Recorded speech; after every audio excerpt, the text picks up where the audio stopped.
নমস্কার বন্ধুরা, আজকে আমি বানাবো রুই মাছের ঝাল। প্রথমে কড়াইতে তেল দিলাম। প্রথমে মাছগুলো ভেজে নেব।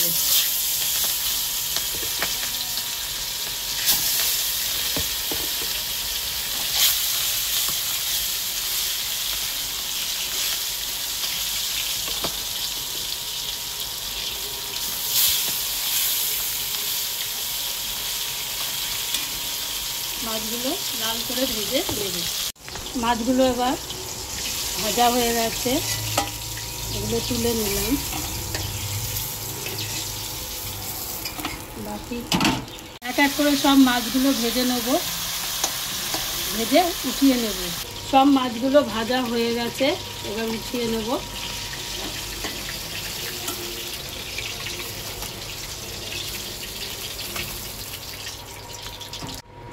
প্রথমে কালো জিরে দিলাম তেলের মধ্যে। এবার পেঁয়াজ কুচিগুলো দিয়ে দেবো সব।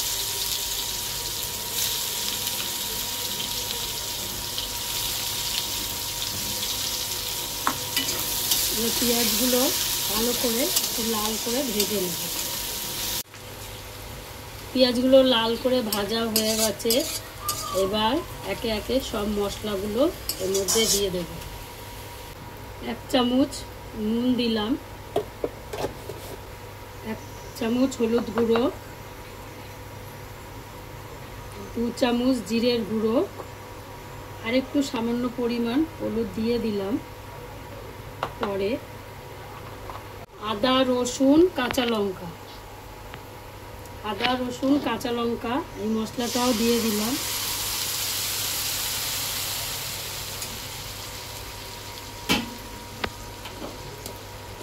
মশলার জলটা দিয়ে দিলাম এর মধ্যে।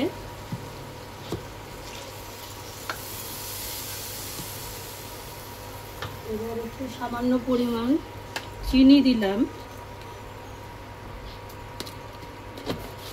এবার ভালো করে কষিয়ে নেব। আর টমেটোগুলো দিয়ে দেবো, দিয়ে আরেকটু কষিয়ে নেব।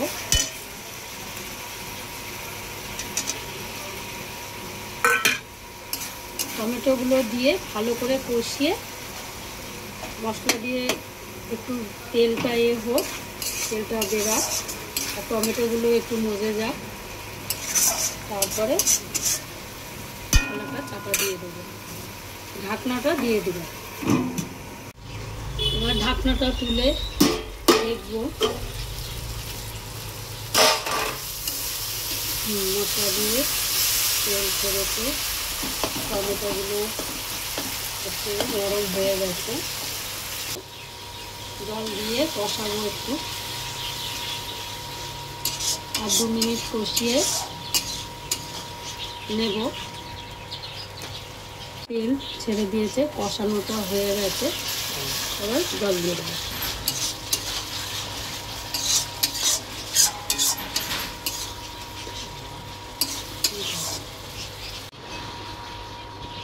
জল দিয়ে দেবো, এবার সামান্য জল দিয়ে ফুটতে দেব।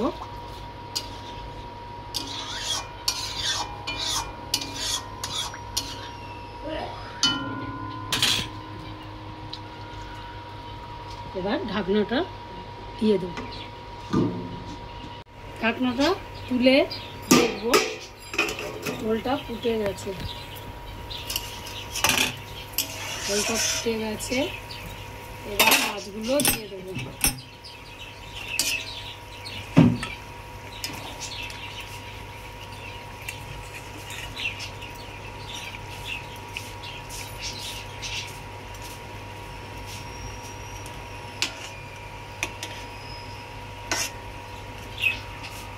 সব মাছগুলো দিয়ে দিলাম। এবার উপর দিয়ে ধনেপাতাটা,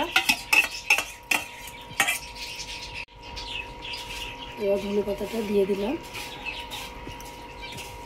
ঝোলটা একটু শুকিয়ে আসলে তারপরে নামিয়ে নেব। এবার ঢাকনাটা একটু দিয়ে দিলাম, মাছের সাথে ঝোলটা একটু ফুটে যায়। এবার ঢাকনাটা খুলে দেখব ঝোলটা একটু শুকিয়েছে কি, শুকিয়ে গেছে। একটু সামান্য মাখা মাখা মতো ঝোল রেখে দেবো। মাছটা রান্না হয়ে গেছে, রুই মাছটা অল্প সামান্য ঝোল আছে, একটু মাখা মাখা মতো। এবার মাছটা রেডি, এবার নামিয়ে নেব।